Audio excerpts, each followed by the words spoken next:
Salut, ici Résumé court. Aujourd'hui, je vais vous faire le résumé du film dramatique et psychologique indien appelé Tar Zameen Par. Spoiler à venir. Attention et prenez soin de vous. Ishan est un enfant de 8 ans à l'imagination assez vive. Il est largement connu comme étant un fauteur de troubles parmi ses copains. Il échoue dans toutes les matières et est l'élève le moins bien noté de sa classe. Il refait pour la deuxième fois sa 3e année et d'après son bulletin scolaire, il devra redoubler encore avec la même note. Contrairement à Ishan, son frère aîné, Johan, est un étudiant idéal. En dehors des études, il joue au tennis et participe au prochain championnat de tennis interétatique. Ishan se bat fréquemment avec les enfants du quartier qui l'intimident. Un jour, la mère d'un enfant se plaint du comportement d'Ishan à son père, Nandishore. Il a présenté des excuses embarrassantes à l'enfant et à sa mère. Après leur départ, il pousse Ishan par terre pour le discipliner. Bien que Nandishore aime ses enfants, il est trop dur avec Ishan. Il croit que ses faibles notes et son incapacité à effectuer des tâches de base sont dues à sa paresse. Le lendemain à l'école, le professeur d'anglais d'Ishan lui demande de lire une ligne du livre. Il fait de son mieux, mais peut à peine formuler un mot. Il a du mal à assimiler les lettres, mais les enseignants le prennent plutôt pour un morveux. Quand elle le presse à plusieurs reprises à lire, il dit n'importe quoi en criant et se fait renvoyer de la classe. Ce n'est pas nouveau qu'Ishan soit puni. En réalité, il passe la plupart de son temps à l'extérieur plutôt qu'à étudier parce que les professeurs le considèrent comme perturbateur vis-à-vis des autres élèves. Ce jour-là, Ishan n'avait pas fait ses devoirs de maths. Pour éviter d'affronter le prof de maths, il s'enfuit de l'école et passe toute la journée à déambuler dans le quartier. Il profite pleinement de la journée, achète des glaces, passe du temps au bord de la mer et dévisage les passants. À la fin de la journée, il retourne à son bus scolaire sans que personne ne remarque son absence. À la maison, on le voit faire une belle peinture. Ishan aime peindre et son esprit imaginatif l'aide dans son quotidien. Plus tard,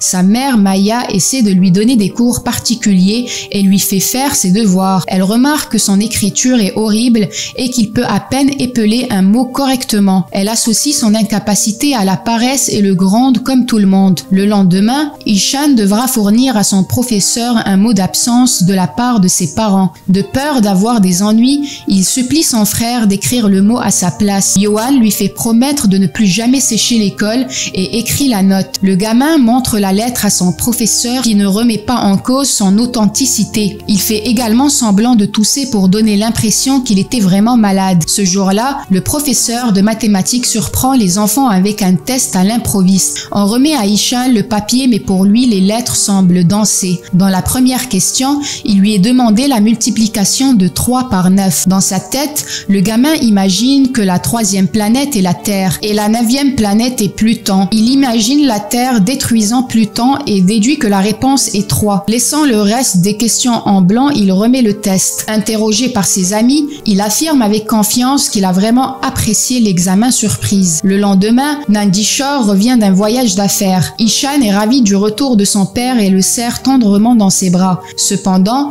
pendant le petit déjeuner, Nandishore trouve la fausse note d'absence de la veille. En enquêtant, il découvre qu'Ishan s'est enfui de l'école et a erré seul dans les rues. Dès le lendemain, les parents vont à la rencontre de ses professeurs et le principal dénonce son comportement en classe. Il découvre également le récent test de mathématiques et ses résultats. Le directeur suppose qu'Ishan est un enfant spécial qui doit être envoyé à l'école pour les enfants handicapés. Nandishore est horrifié à l'idée que son fils soit handicapé. Les deux parents sont inquiets pour l'avenir de leur enfant, alors ils décident de l'envoyer dans un internat. Ishan est complètement contre l'idée. Il se rebelle et pleure, les suppliant de le garder à la maison, et bien que les parents ne veuillent pas non plus être séparés de lui, ils font ce qu'ils pensent être le mieux pour lui. Cette nuit-là, Ishan rêve de perdre sa mère dans une foule et se réveille en hurlant. Quand elle essaie de le calmer, il promet d'étudier plus dur s'il le laisse à la maison. Cela brise le cœur de Maya, mais Nandishore est catégorique quant à sa décision. Le jour vient enfin où Ishan est emmené au pensionnat à la campagne. Il doit partager un dortoir avec d'autres enfants et ne sera autorisé à rencontrer sa famille qu'une fois par mois. C'est un cauchemar pour l'enfant de 8 ans qui n'a jamais quitté son domicile. Le gardien l'accueille en déclarant que ses anciennes habitudes ne seront pas tolérées ici. Après avoir visité l'école,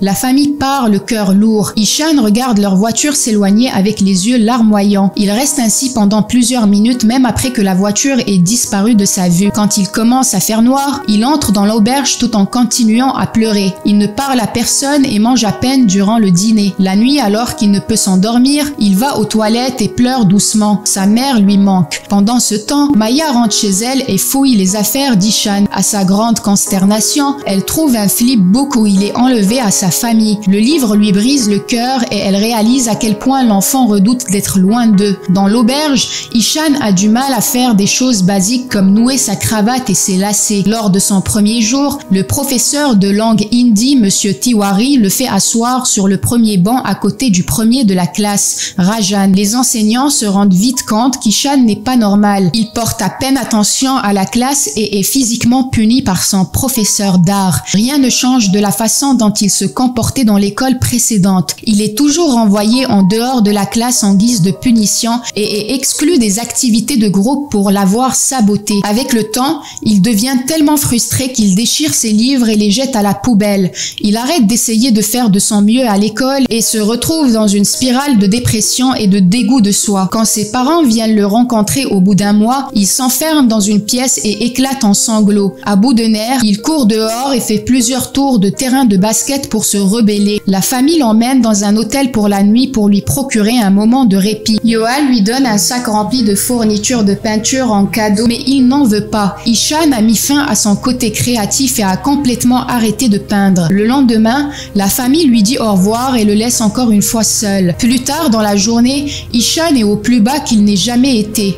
Il regarde depuis la terrasse de l'école en pensant à ce que ça fait de sauter à partir de cette hauteur. Son seul ami Rajan interrompt ses pensées et lui parle de leur nouveau professeur d'art. Ishan n'y pense pas beaucoup car aucun enseignant ne l'a jamais aidé. Cependant, il est surprenant pour les enfants que le nouveau professeur Ram entre dans la classe en costume de Joker. Il chante une chanson, joue de la flûte, les fait danser et leur permet de profiter de la classe, contrairement à tous les autres enseignants. Alors que l'ancien Ishan aurait adoré cela, sa déprime ne lui permet pas de participer à ses activités. Comme première tâche, les élèves sont invités à dessiner ou à peindre ce qu'ils veulent. Ram veut connaître leur côté créatif afin qu'ils sachent sur quoi il doit travailler ensuite. Les enfants commencent à dessiner plusieurs choses, toutes différentes les unes des autres, mais Ishan ne touche même pas le papier. Au départ, Ram suppose que l'enfant prend du temps pour réfléchir, mais même lorsque le cours se termine, le papier d'Ishan est vierge. Inquiet, Ram lui demande ce qui ne va pas mais n'obtient pas de réponse. Ce soir-là, Maya appelle pour parler à Ishan, mais il ne fait que tenir le téléphone contre ses oreilles et ne dit rien.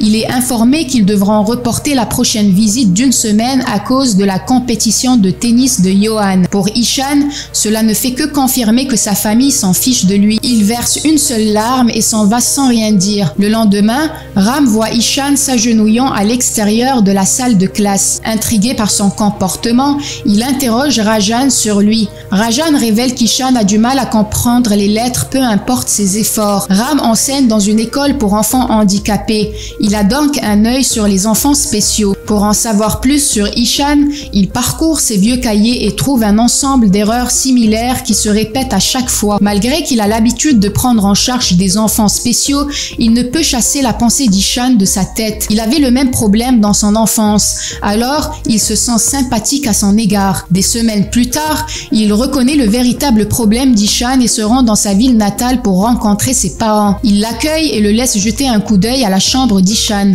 Ram est surpris de découvrir qu'Ishan peignait. Cela le rend encore plus triste que le gamin ait perdu son talent à cause de la pression qu'on lui mettait. Nandishore rabaisse son fils, affirmant qu'il est paresseux et qu'il déteste étudier.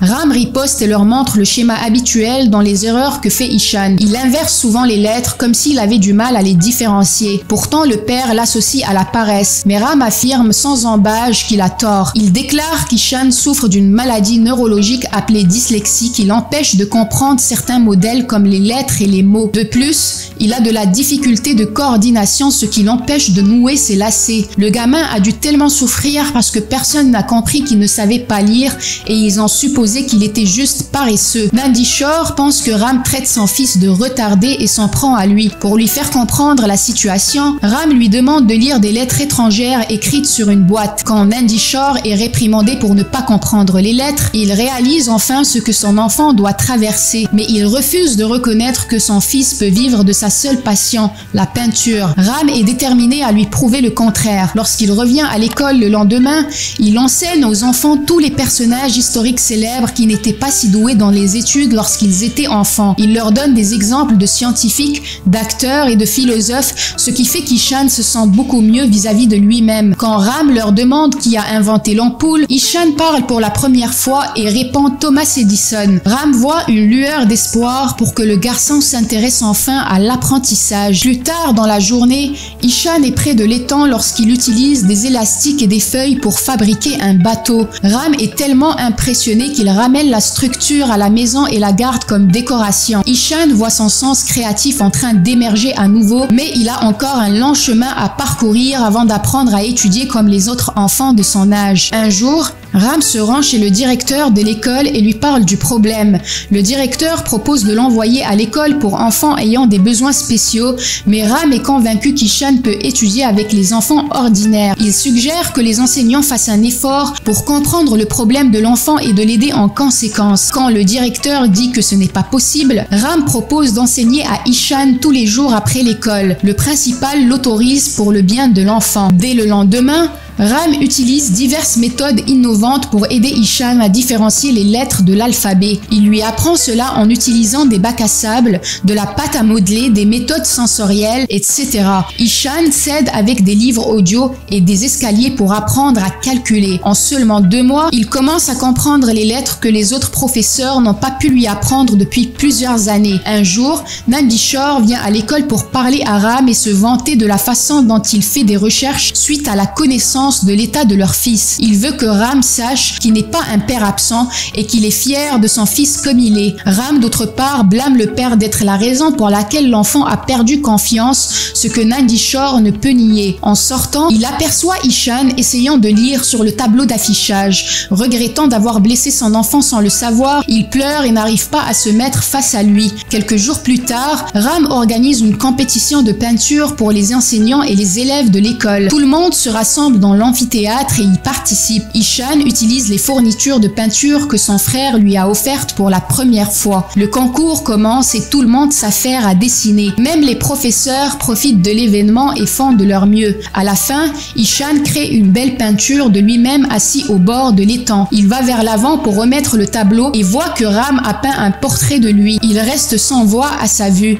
Un peu plus tard, il est annoncé que la peinture gagnante sera sur la couverture de la nouvelle édition de l'annuaire de l'école. Le principal proclame que la décision était difficile car 2 tableaux se démarquaient le plus, Ram et Ishan. Au final, Ishan est déclaré vainqueur tandis que le 2e prix revient à Ram. La foule éclate sous les acclamations. Pour la première fois de sa vie, Ishan se sent reconnu pour son talent. Il pleure et court vers son professeur pour le serrer dans ses bras. Dans la dernière scène, Maya et Nandishore viennent à l'école pour la réunion parents-professeurs de fin d'année. Le principal se vante du talent d'Ishan en leur montrant sa peinture sur le devant de l'annuaire de l'école. Inhabitués à la nouvelle, les parents sont choqués. Le principal loue également Ram pour avoir fait un excellent travail d'enseignement en offrant à l'enfant l'aide dont il avait besoin. Plus tard, les parents rencontrent l'enseignant d'Ishan qui leur montre le bulletin scolaire et complimente les progrès indéniables de l'enfant. Dehors, le couple regarde leur fils jouer et pleure des larmes de bonheur. Nandishore remercie Ram pour avoir aidé Ishan et s'excuse pour son comportement. Enfin, Ishan fait ses adieux à Ram et retourne dans sa ville natale pour les vacances. Abonnez-vous pour plus de vidéos comme celle-ci, activez la cloche de notification et laissez un j'aime pour aider la chaîne. Merci d'avoir regardé.